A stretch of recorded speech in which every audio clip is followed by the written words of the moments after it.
Next है organisational barriers, जैसा कि नाम है ऑर्गेनाइजेशन। यहाँ पे जो ऑर्गेनाइजेशन में कम्युनिकेशन करने का की फैसिलिटीज़ हैं, रूल्स हैं, रेगुलेशंस हैं, स्ट्रक्चर है हमारे ऑर्गेनाइजेशन का, वो सब हमारे लिए प्रॉब्लम इकट्ठी क्रिएट करता है। जैसे केंद्रीय विद्यालय संगठन एक बहुत बड़ा ऑर्गेनाइजेशन है, और अगर मुझे कोई डिसीज़न लेना है पूरे केंद्रीय विद्यालय के बारे में बहुत अर्जेंटली, तो मैं कुछ डिसीज़न ऐसे हैं जो सेंट्रलाइज्ड हैं, उन्हें हेडक्वार्टर ले सकता है। जैसे बिल्डिंग से रिलेटेड डिसीज़न लेना है, तो ऐसे में मैं बहुत जल्दी कोई डिसीज़न नहीं ले पाऊँगा। 30 सालों से हमारी ये बिल्डिंग टेम्परेरी में चल रही है, सिर्फ इसी वजह से चल रही है। 30 क्या उससे ज़्यादा सालों से चल रही है, 40 सालों से चल रही है, क्यों? इसी वजह से चल रही है कि प्रॉपर कम्युनिकेशन नहीं हो रहा है ना। तो ऑर्गेनाइजेशन हमें कम्युनिकेट करने के का स्ट्रक्चर कैसा है, उसका हमारे रूल्स कैसे हैं, ये सब बहुत इम्पोर्टेंट है। कि for example how much friendly is our boss to us, मैं अपने कलीग के साथ कितना फ्रेंडली हूँ, ये सब हमारे कम्युनिकेशन में इफ़ेक्ट डालता है। तो ऑर्गेनाइजेशन बैरियर कौन कौन से हैं डिस्कस करते हैं एक एक करके। पहला है ऑर्गेनाइजेशनल पॉलिसी। ऑर्गेनाइजेशनल पॉलिसी क्या है कम्युनिकेशन के बारे में? क्या वो फ्री फ्लो सपोर्ट करती है? क्या वहाँ पे सपोर्टिंग है कि भाई हम अपनी बात आसानी से कह सकें? ठीक है, क्या ये ऐसा हमारे यहाँ है? हमारे ऑर्गेनाइजेशन में कई बॉसेस जो हैं, जहाँ पे अथॉरिटेटिव लीडरशिप चलती है, वो अपने सबॉर्डिनेट से कुछ भी सुनना पसंद नहीं करते हैं। वो सिर्फ ये चाहते हैं कि जो इंस्ट्रक्शन दी जा रही है वो चुपचाप फॉलो कर दिया जाए। इसके लिए एक वर्ड यूज़ होता है डॉगमेटिक, DOGMATIC, कि जो मैं कह रहा हूँ चुपचाप कर लो, है ना। ये अथॉरिटेटिव लीडरशिप में एक वर्ड है, NCERT में लिखा है, मैंने डिस्कस नहीं किया था पहले। डॉगमेटिक, जो मैं कह रहा हूँ चुपचाप मान लो। तो अगर इस तरह का बिहेवियर होगा तो सिंपल सी बात है, ऐसे में मैं एज अ सबॉर्डिनेट अपनी बात, अपने सजेशंस अपने बॉसेस को नहीं दे पाऊँगा, और ये इसकी वजह से लैक ऑफ कम्युनिकेशन हमेशा रहेगा।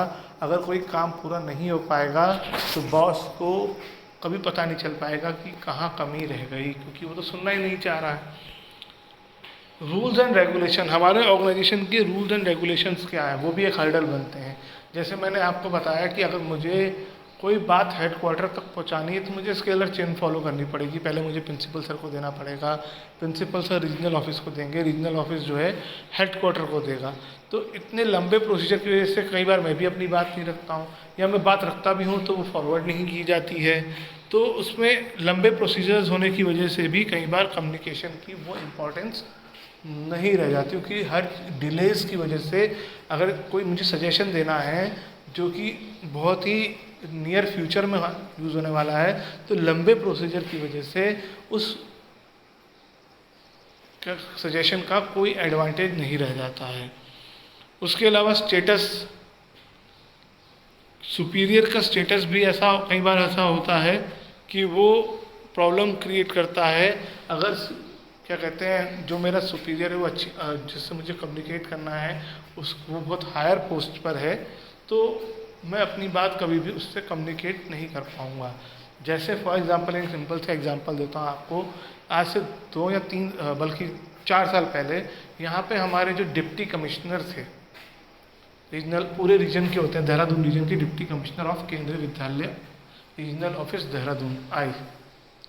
स्कूल आए, अंदर घुसे, अरे वाह बहुत बढ़िया स्कूल है, कितनी अच्छी बिल्डिंग है, ये उनकी वो बिल्डिंग की तारीफ़ कर रहे थे। अब आप स्कूल आते हो, क्या बिल्डिंग की तारीफ़ कर सकते हो? लेकिन हम उनके सामने बिल्डिंग की बुराई कर ही नहीं सकते थे।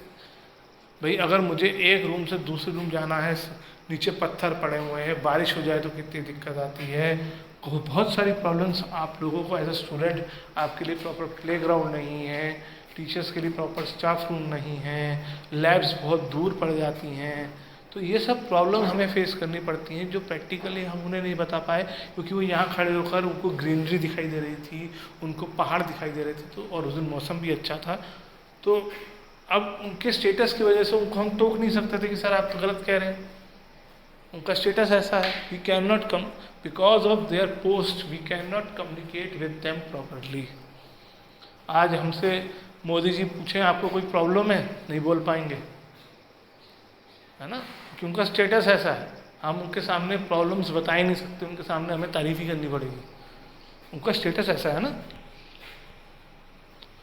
लास्ट है कॉम्प्लेक्सिटी इन ऑर्गेनाइजेशन स्ट्रक्चर। अगर हमारा ऑर्गेनाइजेशन स्ट्रक्चर बहुत कॉम्प्लिकेटेड हो, बहुत सारे लोग हो, बहुत फैला हुआ हो, जैसे हमारा है केंद्रीय विद्यालय संगठन, इतना बड़ा स्ट्रक्चर है, कई एम्प्लॉयज़ एक दूसरे को जानते ही नहीं है, कम्युनिकेशन तो दूर की बात है, उनको यही कई ऐसे कई लोगों को पता ही नहीं है कि भाई हम ये भी यहाँ पढ़ाते हैं। इवन लोग सेम लोकेलिटी कई लोग ऐसे मुझे मिले केंद्रीय विद्यालय हल्द्वानी में जिनको मैं पहले से जानता था और मुझे पता ही नहीं था कि वो केवी में भी पढ़ाते हैं।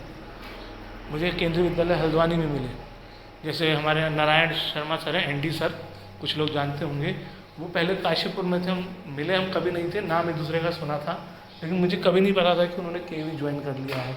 ऐसे ही सेकेंड शिफ्ट में केवी जोशी सर थे, वो भी काशीपुर में थे, उनका भी मैंने बहुत नाम सुना था, मिले हम कभी नहीं थे। अगेन हम प्रॉब्लम केवी में उन्होंने कब ज्वाइन किया मुझे नहीं पता, मैं यहाँ पे आया तब भी कहीं 1 साल तक मुझे नहीं पता था ये वही केवी जोशी हैं।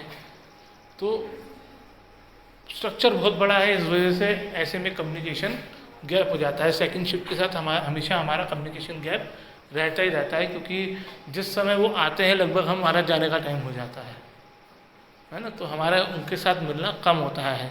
ऐसे ही हमारा प्राइमरी के साथ सेक्शन है, उनके साथ कम्युनिकेशन कम होता है, गैप रहता है, क्योंकि उनकी बिल्डिंग अलग है। टीजीटी हमें मिलते रहते हैं, उनकी बिल्डिंग और स्टाफ रूम यही है, उनका स्टाफ रूम अलग है, तो उनके साथ कम्युनिकेशन नहीं हो पाता है। लाइब्रेरी सर अलग रहते हैं, उनका अलग रूम है, इसलिए कई बार अगर हम उस साइड ना जाएं तो हमें पता ही नहीं चलता कि आज लाइब्रेरी वाले सर आए थे या नहीं आए थे। तो ये बहुत इम्पॉर्टेंट है कि ऑर्गेनाइजेशन का स्ट्रक्चर क्या है। और एक और है लास्ट, सॉरी, कि ऑर्गेनाइजेशन कम्युनिकेशन करने के लिए फैसिलिटी क्या दे रहा है।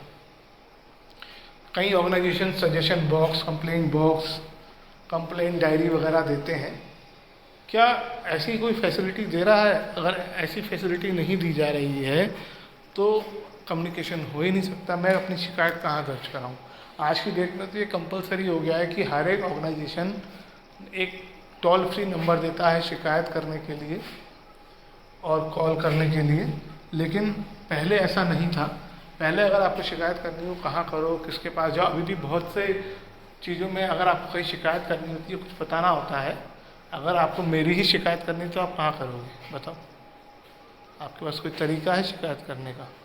नहीं है कोई तरीका। एक ही तरीका, आप स्कूल आओ बात करो, उसमें भी आपको डर लगेगा क्या पता मैं विकास सर की शिकायत करूं तो विकास सर तक बात पहुंच जाए और फिर प्रॉब्लम हो जाए।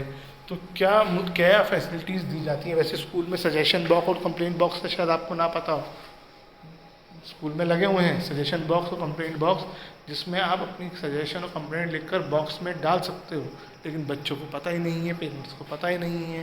तो जब उनको पता ही नहीं है कि ऐसी फैसिलिटी है तो उस फैसिलिटी का फ़ायदा कैसे उठाएंगे? तो ये भी एक कम्युनिकेशन ऑर्गेनाइजेशनल बैरियर होता है।